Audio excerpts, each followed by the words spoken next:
How's it going, everybody? My name is Lucky Buns. In today's video, I'm going to be covering Solgaleo, Lunala, Necrozma, and their respective fusion forms Dusk and Dawnwings. We are going to be covering how good they are in the meta for both raids as well as PvP, along with how the fusion works and how you can actually get your hands on them in Pokemon Go. Now, if you're also curious how good the other Ultra Beast Pokemon are in Pokemon Go, I recently put together a full in-depth analysis covering their meta relevance in both raids as well as PvP.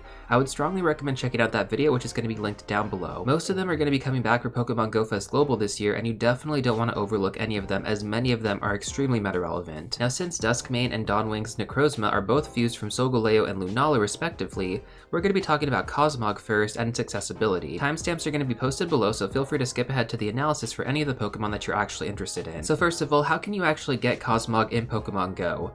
So far, the only ways to get Cosmog in-game have been through special research quests, and I would imagine that Niantic intends to keep it this way moving forward. Now, the upside here is that Cosmog can be traded, so it is possible to get one from another player, and ideally lucky traded for better IVs. Based on the in-person Go Fest this year for 2024, we're going to be getting a Cosmog through a free special research on Sunday, and for ticket holders, they're also going to be getting an extended research that will award either Solgaleo or Lunala based on which route they end up picking. So don't worry if you guys don't have any Cosmog going into this Go Fest, but if you are watching this video after Go Fest, then you're going to need to actually trade this with somebody in order to actually get it. Now, we are going to be talking about the fusion variants with Necrozma later, but I wanted to first take the time to cover Solgaleo, Lunala, and Necrozma individually. So first of all, how good is Solgaleo in Pokemon Go? Well, unfortunately, Solgaleo is not going to be meta relevant for the raid/gym meta as a steel type attacker because it does not have access to a steel type fast move. It's also going to be missing its signature move, Sunsteel Strike.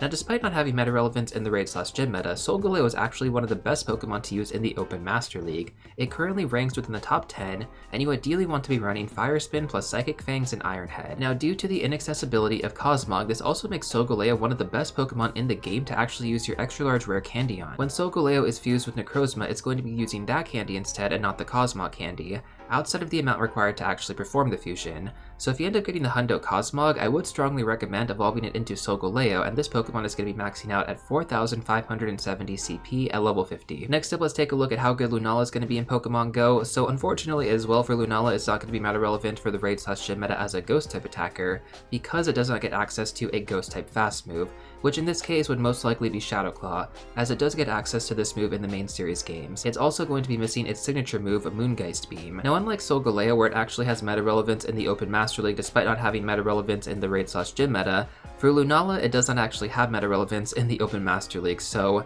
the main reason for this, again, is just going back to the move pool. Like, if it were able to get Shadow Claw, this would be a massive game changer for it. But as of right now, it just doesn't really make sense to use Lunala for anything in game. Now, unfortunately for Necrozma, it is not going to be meta relevant in the raid/gym meta as a psychic type attacker. Unlike Solgaleo and Lunala, it does have access to a stab moveset, but it's really not that great. The optimal moveset is going to be Psycho Cut plus Future Sight, which doesn't do much for it when compared to the powerhouse that is Mewtwo, even without its signature moveset, Psy Strike. Now, in terms of PvP, Necrozma currently ranks within the top 100 for the Open Master League, and it could have potential for an even higher placement if it got access to a better charge move pool. So as of right now, it does make more sense to go with its fusion options, which we're going to be talking about right now. So first of all, how does the Necrozma fusion actually work?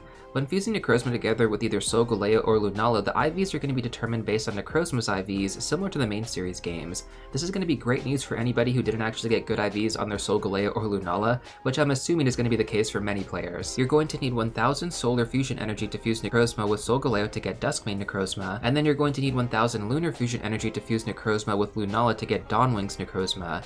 You're also going to need 30 Necrozma candy and 30 Cosmog candy per fusion. Now, if you decide to unfuse them, you're going to have to pay these costs once again, so if you do decide to actually fuse your Necrozma, make sure that it's going to be a really good IV Necrozma. Now, a common question that has been asked leading up to this event is, are there going to be fusion limits? So there's going to be no limit to how many Duskmane and Dawnwings Necrozma you can have in game, but this amount is going to be purely based on how many Solgaleo and Lunala you have. So theoretically, you could end up building a full team of 6 of each if you are able to get extras from trades. Now let's take a look at how good each of these Pokemon are going to be in terms of the raid/gym meta as well as PvP. Let's go ahead and start off with Duskmane Necrozma. So once Necrozma is fused together with Solgaleo, it will become Duskmane Necrozma and automatically learn the move Sunsteel Strike. This move can only be used when fused together, and the optimal moveset you want to have for raids is going to be Metal Claw plus Sunsteel Strike. This actually makes Duskmane the best steel type attacker in the game, not only that though, but it's going to be miles above every other option in game, including Shadow Metagross and even the anticipated Mega Metagross. You're still going to want to get Mega Metagross later on though because of the damage boost to other Steel-type Pokemon in raid battles, but that being said, Duskmane Necrozma is easily one of the best investments you can make for your Steel-type raid team. Once again, the IVs are going to be based on Necrozma, so if you end up fusing together the Hundo and max it out at level 50, it's going to reach a CP of 4,634. Now in terms of PvP relevance, Duskmane Necrozma also ranks within the top 20 for the Open Master League, and the optimal moveset here is going to be slightly different than what you would actually use for raid battles, because instead you're going to want to use Shadow Claw plus Sunsteel Strike and Dark Pulse. Now like we discussed earlier though, Solgaleo by itself is actually ranked slightly better than the fusion form here thanks to its move pool. You can always unfuse and refuse these Pokemon together, but again, like you're going to have to spend all that energy and candy, so if you end up getting like a Hundo Cosmog and you want to just stick with Solgaleo, just have that be a Solgaleo by itself. I think there's going to be a small amount of the player base who actually has a Hundo Cosmog or anything even close to that though, so I wouldn't worry about this too much. Next up, let's take a look at how Dawnwing's Necrozma is going to be in game. So once Necrozma is fused together with Lunala, it will become Dawnwing's Necrozma and automatically learn the move Moongeist Beam. This move can only be used when fused together, and the optimal moves that you want to have for raids is going to be Shadow Claw plus Moongeist Beam. This makes Dawnwing's Necrozma the best ghost type attacker in the game, even above Mega Gengar, so that's a really big deal in my opinion. So without a doubt, this is one of the best investments you can make for your ghost type raid team. Now Dawnwing's Necrozma ranks even better than Duskmane Necrozma in the Open Master League currently. It is within the top 10 right now, and it's most likely going to stay within this range for quite some time. The optimal moveset here is going to be the same as raids, except with the addition of Dark Pulse as a second move. So it's going to be Shadow Claw plus Moongeist Beam and Dark Pulse. This is going to be a massive upgrade compared to just using Lunala in the Open Master League, so you most likely will want to keep this Pokemon fused unless it gets access to a better move pool later. Now in terms of the max CP for Dawnwing's Necrozma, it's going to be the same as Duskmane Necrozma. It's going to be 4,634 at level 50. Now we're not actually done yet though. Duskmane and Dawnwing's Necrozma both actually have adventure effects. So for a cost of 3 Necrozma candy and 3,000 Stardust, you're going to have this active for 10 minutes at a time. So if you want to have this active for 1 hour, you're going to need 18 Necrozma candy and 18,000 Stardust. There's going to be 2 different benefits to these adventure effects, so let's go over Sunsteel Strike first. For Duskmane, so Pokemon that can normally evolve during daytime can actually be evolved anytime while this adventure effect is active. So for example, Eevee, Hisuian Sneasel, Tyrunt, Rockruff, Yungoos, Fomantis, and then Cosmoem into Solgaleo. And then it's basically the opposite for Moongeist Beam, so Pokemon that can normally evolve during nighttime can be evolved anytime while this adventure effect is active. Those Pokemon are going to be Eevee into Umbreon, Amoris, Rockruff, Ursaring into Ursaluna, and then Cosmoem into Lunala. Now on top of that, this adventure effect is going to work very similar to how an incense works, where you actually get special spawns if you're walking around.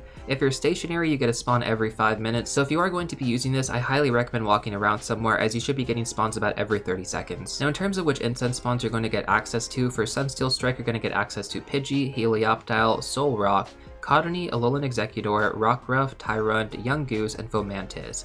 And then for Moongeist Beam, you're going to get access to Alolan Rattata, Clefairy, Alolan Marowak, Hoothoot, Galarian Zigzagoon, Lunatone, Munna, Amoris, and then Rockruff.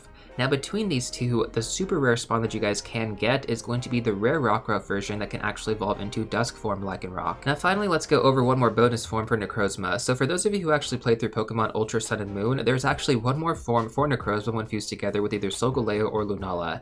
This is going to be an even more powerful form known as Ultra Necrozma. Basically, the way that this works in the main series games is that Duskmane or Dawnwings can actually transform into this form while holding the Ultra Necrozmium Z, but the reason why we most likely won't see this in Pokemon Go is because we don't actually have held items in game. So while there is a possibility that we may see this Pokemon in raid battles one day as just like an Ultra boss or something like that, I don't think we'll ever get to actually use it in game. But of course, if you have ideas in terms of how this Pokemon can be incorporated into Pokemon Go, I would love to hear about it in the comment section down below. With that being said though, that's pretty much going to cover everything for this video. If you guys still want to check out some more content, I'm going to recommend these 2 videos right here. But before you go, don't forget to smash that like button, subscribe, and I'll see you all real soon in the next one.